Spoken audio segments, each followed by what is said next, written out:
эфире национального телеканала «Ингушетия новости» и коротко о главных событиях.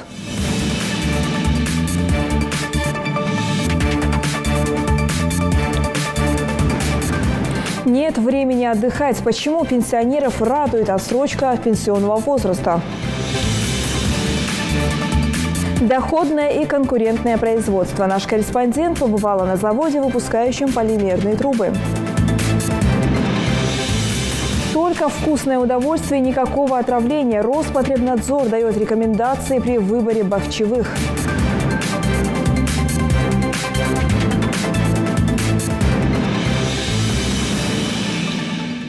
Свой профессиональный праздник сегодня отмечают работники инкассации. Служба была создана еще в 1939 году при Госбанке СССР.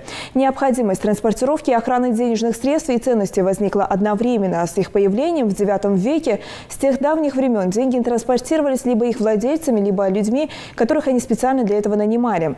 С возникновения потребности сбора денежной наличности предприятий и доставки их в банки и возникла служба инкассации. Труду все возрастные покорны. Как показывает статистика, в стране довольно высокий процент людей, работающих в пожилом возрасте. Кто-то не желает терять привычный уровень доходов, а кому-то не хочется прощаться с любимым делом. Как раз о представителях последней категории граждан расскажет Залимхан Калоев. Утро Лейлы Аушевой начинается не с кофе, а с обхода пациентов. Главное в ее работе следить за состоянием больных и своевременно принимать необходимые решения. Медицине Лейла Аушева посвятила всю свою жизнь и не жалеет 40 лет, потраченных в борьбе с самыми различными болезнями. В свои 63 уходить на заслуженный отдых врач не спешит. Более того, приближение пенсионного возраста застало ее врасплох. Для меня это было большим ударом, можно сказать, уверенно я могу это сказать. Я вообще не ожидала даже, что я к этому возрасту подошла. И когда мне это сказали, немножко были вопросы, можно ли дальше работать или нет. Для меня это были очень такие неприятные времена. И когда уже все успокоилось, я была очень довольна, что я осталась на своей работе и продолжаю работать. И не чувствую даже, что я приблизилась к этому и перешагнула даже тот возраст. И ночами я дежурю здесь, и днем работаю, и нормально справляюсь со своими функциями. И я не считаю себя еще пенсионеркой пока. Пришла в больницу Лейла Аушева сразу после окончания учебы и больше ни на минуту не задумывалась об уходе или же смене работы. Врач-гастроэнтеролог на хорошем счету у пациентов. К примеру, Дулатхан Мальсагову она наблюдает уже больше недели. Женщина поступила в больницу с острым панкреатитом и повышенным давлением.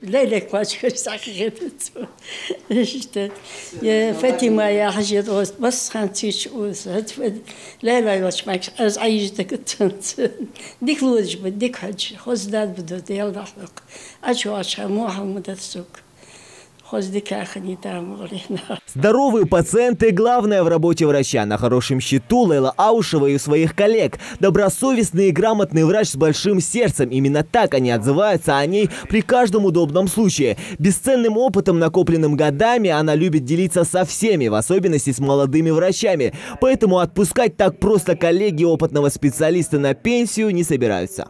Докторов со стажем, с многолетним опытом – это очень необходимо для молодого поколения, потому что есть теоретические знания, а есть практика работы.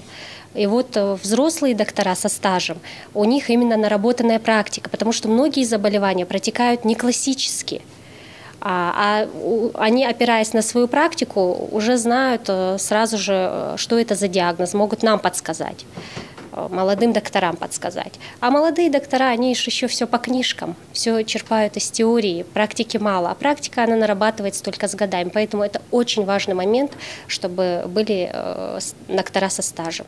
Словом, чем больше работающих россиян, тем больше и поступлений в пенсионный фонд. Соответственно, более высокая пенсия. Такова суть изменений. Хотя изменениями это назвать сложно. Сегодня трудно найти коллектив, где нет работников под 60 и старше. По статистике продолжают трудиться 40% мужчин и 55% женщин в возрасте от 55 до 65 лет. И это по стране в целом. А в Ингушетии из более чем 100 тысяч пенсионеров почти 200 тысяч человек активно продолжают трудовую деятельность. Однако изменения рассматриваемого законопроекта коснутся не всех. 63 года для женщин, 65 для мужчин. Изменения в пенсионном законодательстве, пожалуй, на сегодняшний день главная тема обсуждения. Сейчас средняя пенсия по стране 14 тысяч. Через 2 года она планирует вырасти до 16, а в 2024 до 20 тысяч. Право досрочного выхода на пенсию сохранится для ряда профессий, включая врачей, учителей, артистов и граждан, работающих на Крайнем Севере. Требования к специальному стажу этих работников также не меняются. При этом срок обращения за пенсия для них будет установлен в соответствии с переходным периодом, предусмотренным законом, который был одобрен Госдумой в первом чтении. Второе, окончательное, запланировано в сентябре этого года. Зелимхан Калоев, Рамзан Миржоев, Новости 24. Владимир Путин подписал закон об обязательной аудиозаписи судебных заседаний. Соответствующий документ опубликован на официальном интернет-портале правовой информации. Такая норма уже действует для судебных заседаний в арбитражных судах. Предусматривается, что все участники судебных разбирательств получат право знакомиться с такими аудиозаписями. Также пакет законов предусматривает, что состав суда при рассмотрении гражданских, арбитражных, уголовных и административных дел будет формироваться автоматизированно.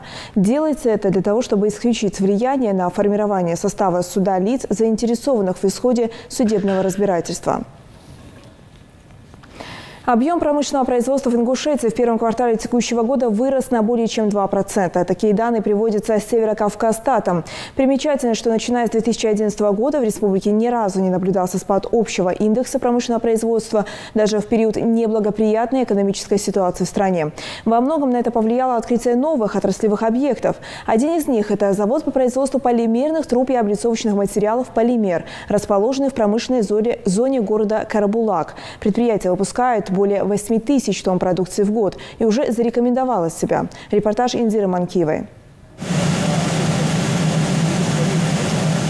На первый взгляд кажется, что это уже готовая труба, но на самом деле процесс изготовления продолжается. Она самая большая на заводе. Ее диаметр составляет 630 миллиметров. Поэтому на ее производство требуется больше времени, чем на те, что поменьше. За 1 минуту эта линия выпускает 7 сантиметров полиэтиленовой трубы.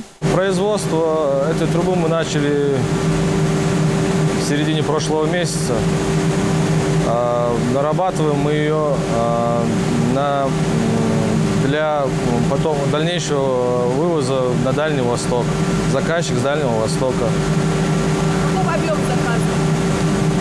Пока около 1,5 километров. А сколько времени вам нужно для этого? Около месяца мы будем делать этот заказ, так как труба она большая, занимает много времени. На сегодняшний день здесь трудится 70 человек, и всех их в основном сюда направил Центр занятости, так как руководство завода тесно взаимодействует с Министерством труда республики. Изначально всех работников обучали в Казани. Теперь они свой опыт и знания передают новым сотрудникам.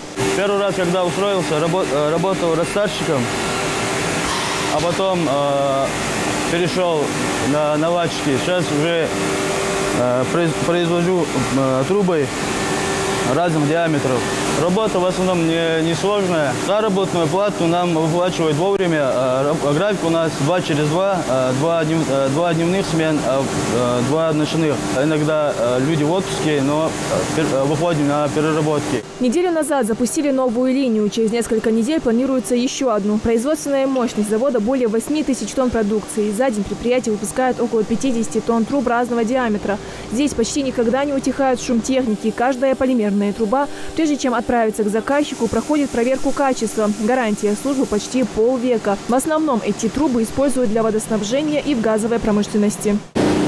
Техстрой, что находится в Казани, в российском рынке, занимает 2-е место по производству полиэтиленовых труб. Наш же завод является его филиалом. Предприятие включает в себя 4 высокопроизводительных линии. Диаметр самой маленькой трубы 20 миллиметров. Здесь в основном принимают госзаказы субъектов СКФО и России в целом. И в принципе и качеством, и сроками работы все довольны. А сырье для производства заказывают в Казани, так как их материал считается самым качественным. Полимерные трубы довольно пластичны, и их транспортировка не так сложна, поскольку они намного легче чугунных. Весь завод работает как единый механизм. Современная техника также играет значимую роль в производстве. Процесс производства полиэтиленовой трубы начинается именно на этом участке. Это участок растаривания сырья.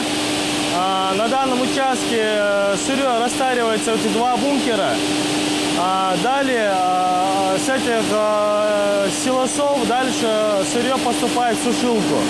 После того, как сырье после сушилки поступает на экструзионную линию, далее путем ввода данных